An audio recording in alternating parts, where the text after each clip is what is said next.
राम राम, मेरा नाम है गजेंद्र। आप सभी का एक और नई वीडियो में स्वागत है। केदारनाथ कौन नहीं जाना चाहता, लेकिन एक साल ऐसा भी आया कि वहां जाने वाले लोग वापस नहीं लौटे। आज से 10 साल पहले केदारनाथ में एक भयंकर बाढ़ आई थी जिसमें बहुत सारे लोग बह गए। इस वीडियो में मैं आपको बताऊंगा कि उन 2-3 दिनों में वहाँ क्या क्या हुआ। 16 जून की उस रात के बारे में आज भी जब हम सोचते हैं तो इतना दुख होता है कि वहाँ कैसे लोग फंसे होंगे और उनके साथ क्या क्या हुआ होगा। रात का टाइम है और चारों तरफ लोगों की चिल्लाने की आवाजें आ रही है। ना बिजली है ना कोई मदद करने वाला। ये सोचने में ही कितना डरावना। इन सब की शुरुआत हुई मई 2013 में, जब यात्रा करने वालों के लिए केदारनाथ धाम के पट खुले। 1 महीने तक सब कुछ सही था और 13 जून को केदारनाथ और उसके आसपास के इलाके में बारिश शुरू हो गई।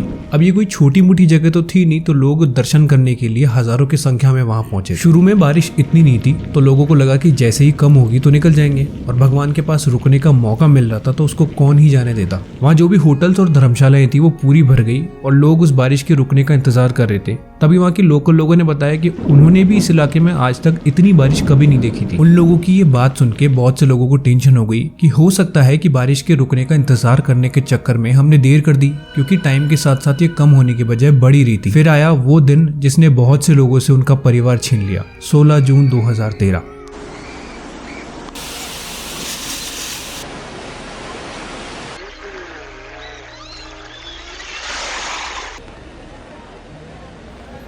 सोलह जून को सुबह तक जब बारिश नहीं रुकी और आसपास के पहाड़ों में पानी जमा होने लग गया तो वहां भैरवनाथ मंदिर की एक पहाड़ी टूट के लैंडस्लाइड शुरू हो गई, जिसकी वजह से केदारनाथ से भैरवनाथ मंदिर जाने का रास्ता ब्लॉक हो गया। और शाम तक केदारनाथ जाने के लिए रास्ते में जो 2 पुल बने थे वो भी पानी से ओवरफ्लो हो गए।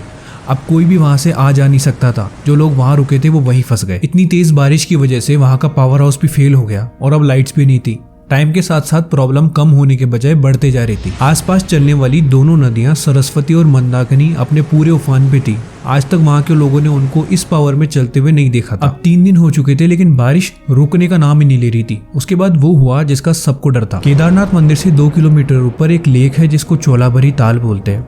वहां का ग्लेशियर सी लेवल से 3800 मीटर की ऊंचाई पे है और वो पिघलने लगा और पानी के बढ़ने की वजह से वो ताल टूट गया। जब वो टूटा तो उसका पूरा पानी केदारनाथ घाटी की तरफ आ गया और उस पानी में बड़े बड़े पत्थर, पेड़ पौधे सब कुछ थे। जब वो पानी अपनी पूरी पावर से उस घाटी में पहुंचा तो उसने सब कुछ साफ कर दिया। घर, होटल, धर्मशाला जो भी उसके रास्ते में आए सब कुछ बहते चले गए सिवाय केदारनाथ मंदिर के। ये भी एक बहुत अजीब सी चीज हुई। जब पूरा पानी उस घाटी की तरफ आया तो उस पानी के साथ एक बहुत बड़ा सा पत्थर मंदिर के पीछे आके रुक गया और उसी पत्थर ने मंदिर को बहने से बचा लिया। सोचने वाली बात है कि उस घाटी में सब कुछ बह गया लेकिन उस मंदिर को कुछ नहीं हुआ। इस वीडियो के लिए रिसर्च करते वक्त मैंने BBC की एक वीडियो देखी थी जिसके अंदर एक कपल थे जो अपने 4-5 रिश्तेदारों के साथ उस वक्त उस यात्रा पे गए थे। वो बता रहे थे कि लगभग रात को 11 बजे पत्थर और पानी की बहुत तेज आवाज आ रही थी और थोड़ी देर बाद बहुत सारे पत्थर उनके ऊपर आ गए और उस हादसे में सिर्फ वो अकेले इंसान बचे। उनकी पत्नी और उनके सारे रिश्तेदार उन पत्थरों के नीचे दब गए। अब उनका दिमाग सिर्फ उनको ये बोल रहा था कि अपनी जान को बचाना है तो पहाड़ों की तरफ ऊपर चलो। वो बता रहे थे कि 2-3 दिन तक तो कोई मदद करने वाला भी नहीं पहुंच पाया। उसके बाद मिलिट्री आई और उन्होंने पूरी कोशिश की और फिर वो जितनों को बचा सकते थे उन्होंने बचाया। सोचो, एक इंसान के सामने उसका पूरा परिवार खत्म हो जाए तो उसकी क्या हालत हुई होगी। लेकिन उस दिन एकदम से इतनी बारिश कैसे हुई? National institute of disaster management की एक रिपोर्ट के मुताबिक 16 जून को बंगाल की खाड़ी के एक लो प्रेशर एरिया में एक साइक्लोन डेवलप हो रहा था जिसको अरब सागर और बंगाल की खाड़ी से आने वाली हवाएं पावर दे रही थी। उन हवाओं की वजह से वो बादल उत्तराखंड की तरफ चले गए और उसके आसपास के एरिया में नॉर्मल से 375% ज्यादा बारिश हुई। जिनको ये नहीं पता कि बारिश कैसे होती है तो उन लोगों के लिए मैं बता दूं कि अरब सागर और बंगाल की खाड़ी में गर्मियों में बादल बनते हैं और फिर हवाएं चेंज होती है जो उन बादलों को जमीन की तरफ ले आती है और हमारे यहाँ मानसून आता है। भारत के सदर्न पार्ट्स के अंदर बारिश का मेन रीजन है अरब सागर और इंडियन ओशन से बने हुए बादल, लेकिन नॉर्थ इंडिया के अंदर ज्यादातर बारिश होती है बे ऑफ बंगाल से निकले हुए बादलों से।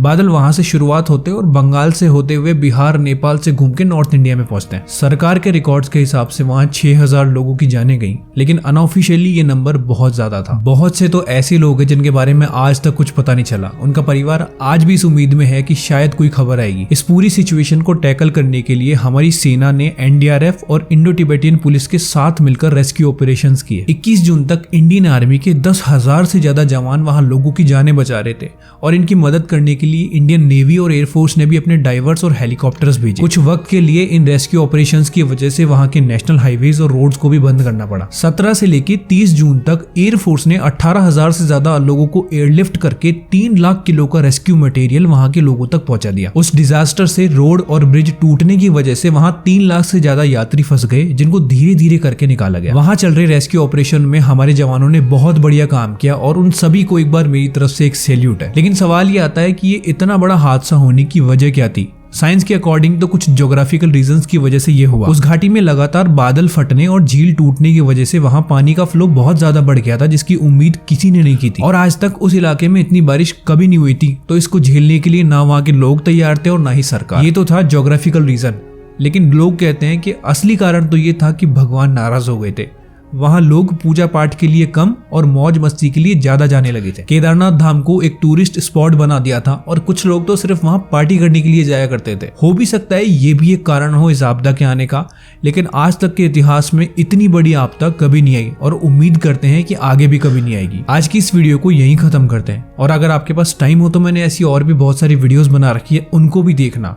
मैं आपसे फिर मिलूंगा किसी और वीडियो के साथ, तब तक के लिए राम राम।